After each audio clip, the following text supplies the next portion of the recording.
安卓集体叛变，从死对头到强奸苹果，这背后是什么原因？那么对我们使用手机又会有哪些影响？安卓阵营和 iPhone 这几年的关系可以说是越来越微妙了，从早期的死对头，到各家发布会上的针锋相对，再到国产手机单方面的握手言和，打出 iPhone、平替、强奸苹果等标签，这戏剧性的转变，各位有没有想过啊？为什么国产手机会集体强奸苹果？一方面啊，苹果的生态构建无疑是目前行业 top 级的存在，它带来的同品牌无缝衔接的体验，那么是让很多人坚守苹果的一大亮点。但是呢，面对不同品牌设备的时候，那么生态就变成了一把双刃剑。在这个大背景下，国产手机共同走向了强奸苹果的道路。另一方面呢，你可以理解成这是国产品牌的阳谋，你不兼容我，那我就来兼容你啊，反正不吃亏，还能从苹果较大的市场里抢走部分的份额。继卷影像、卷续航、卷形态，在 iPhone 的弱项上啊猛下了一轮狠手之后啊，自然而然就轮到了生态这块蛋糕上。众所周知啊，国产手机兼容苹果生态，面临着系统封闭、应用生态差异以及商业利益等多方面的难点。那么能不能够绕开这些难点实现兼容呢？软的不行，来硬的，通过安装 APP 来实现强行兼容。所以呢，各家强奸苹果的第一步就是安装软件。先来看绿厂，哦不对，现在应该叫它 iPhone。它的兼容软件叫做欧加互联，下载安装连接的前提呢是需要在 OPPO 的设备上开启 OPPO 互传。那么同时呢，这一步系统也会强制自动打开蓝牙和 WiFi 来进行搜索。在发送界面选择要发送的文件啊，就会扫描出对方的手机，点击发送。那么大概的操作流程就是这样。vivo 互传和欧加互联的连接搜索策略基本保持一致，不过呢 vivo 这边需要手动打开蓝牙，然后选中想要发送的文件，点击设备即可发送。荣耀这边的操作啊，相对来说是最简单的，只需要开启荣耀分享这一个选项。那么随后呢，就是选择需要传输的照片或文件进行连接啊，就可以实现文件的传输了。来到小米互联服务这边啊，它是有一点点不同啊。下载安装软件，那么在进入软件的时候，你就需要登录小米的账号了。自己有小米设备或者是账号倒没什么问题，但如果是小米给其他 iPhone 传文件，那么对方还得现注册一个账号才能使用啊，这个确实有点难蒙了。登录之后，打开互传，打开 WiFi 即可建立连接，传输文件。可以看出啊，各家的操作策略的细节上略有差异，那么有手动开启的选项，也有被动开启的选项。不过呢，在传输的基本逻辑是一致的，都是通过建立热点来实现互传。那么建立起了传输的桥梁之后，能干啥？众所周知啊，过去很长一段时间，安卓和 iPhone 之间想要传文件，基本都只能够依赖第三方工具，比如说 QQ、微信、云盘等等。那么用这些东西，你就可能会遇到这种情况。而强行兼容苹果之后，你就可以很愉快的传输各种文件了。不过呢，各家在传输的方式和支持传输文件的类型上也会存在着一些差异。我们对传输的类型支持做了一图汇总，那么各位可以暂停观看或者是截图保存。可以看到，4款机型针对于传照片、传视频、传文件这样高频使用的类型都做到了适配。那么除了在软件里选择传输，那么在各自的相册和文档中也可以直接选择分享。不过呢，分享的前提啊是你需要打开软件并且连接上之后才可以互传。另外呢，在体验的细节上，各家还是有一定的差异的啊。比如说，目前除了荣耀，其他家呢都是支持了一碰传。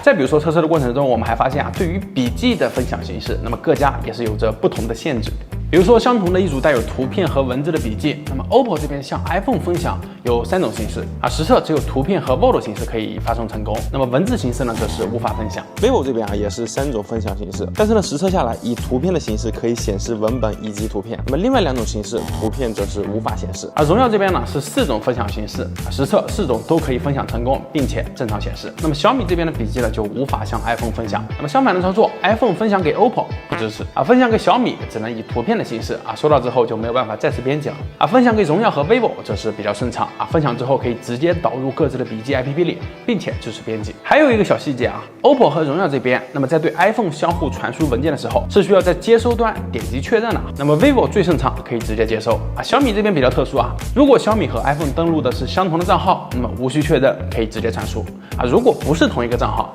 也需要点击确认才可以接受。所以呢，前面提到的小米注册账号繁琐的问题，也算是找到了一个比较合理的理由了。至于传输的速度上啊，我们用不同大小的文件分别进行了5轮测试，通过平均值来看，那么小米的落差最大啊，小的最快，大的最慢 ，OPPO 呢最稳，那么荣耀和 vivo 则是差不多。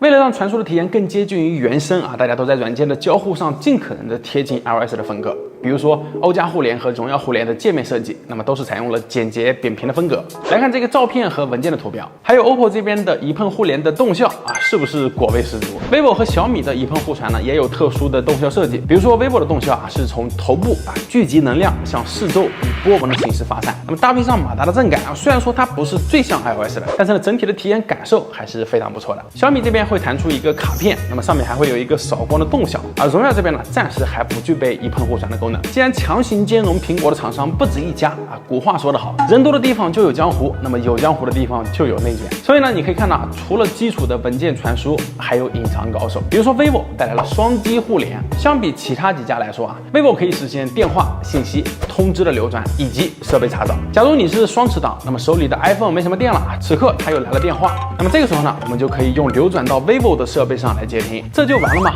没有 ，iPhone 用户吐槽已久的机类通话录音也是一举帮你解决掉。咱们用 vivo 录音，并且信息和通知类的内容也是可以相互流转，像是 iPhone 上接收的验证码 ，vivo 这边就可以直接复制。同时呢，它还适配了苹果全家桶包括 iPhone、AirPods、Apple Watch。功能性上像是查找设备、查看 AirPods 的电量，或者是开启空间音频。同时呢，这也是目前唯一支持连接 Apple Watch 的安卓手机。前有 O-Phone， 后有 V-Phone， 那么 OV 两兄弟在强行兼容苹果这件事情上，可以说是目标一致。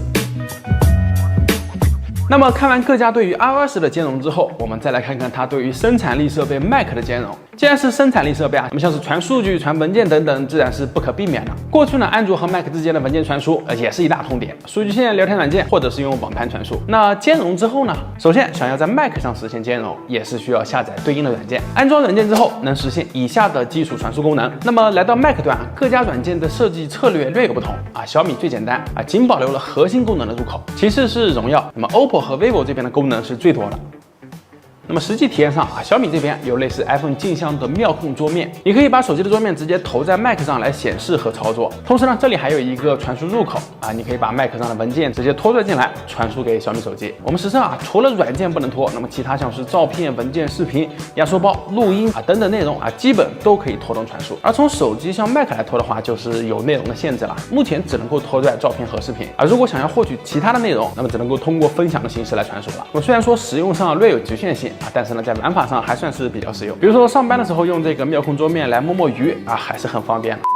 OPPO 这边有点像是在电脑端做了一个大号的手机文件管理器，那么里面包含了从图片、视频、文档再到安装包等等非常全面的文件类型。同时呢，它还清晰的标注了文件的来源找起来会更加方便。传输的时候呢，只需要用鼠标把需要的内容拖出来即可。当然了，你可以用鼠标的右键来进行更加精细化的操作。而 Mac 像手机传输的话，可以点击右上角的导入文件功能，同时呢，也可以直接把文件拖进欧加互联中，即可以完成相互的传输。并且呢 ，OPPO 这边还可以实现便签的同步以及远程控制，比如说下班没带电脑用手机印个几还是很方便。vivo 这边呢，基本和 OPPO 保持了一致。那么从图片、视频、文件，再到微信、QQ 等文件的类型甚至是双向传输的方式都基本一致。那么拖动内容即可传输。那么除了也有远程控制和手机投屏的功能 ，vivo 这边的重点是藏了一个后手，带来了一些人无我有的功能，例如说屏幕扩展，它可以把手机变成 Mac 的另外一块副屏，比如说你在剪辑或者是写文档的时候，可以用这块屏幕来单独的做一个功能区来显示。而如果你用的是折叠屏或平板，那么使用的体验会更好一些。还有键鼠同享的功能，它可以把 Mac 上的文件直接跨屏拖拽到手机里。那么相对应手机上的文件也可以跨屏拖拽到 Mac 里。而荣耀这边呢，目前已知的是基本的像图片、视频、音频、文档、笔记等传输是可以的，但是呢，现在还没有办法进行深度的体验需要等后续手机端升级到了 macOS 10之后才可以使用。那么这部分我们后续有机会再给大家实测。虽然乍一看国产品牌是集体强行兼容苹果，但是呢，实际体验下来还是会有一些细节上的差异。不过呢，基础的兼容性和功能上对于苹果设备加其他设备同时使用的人群来说，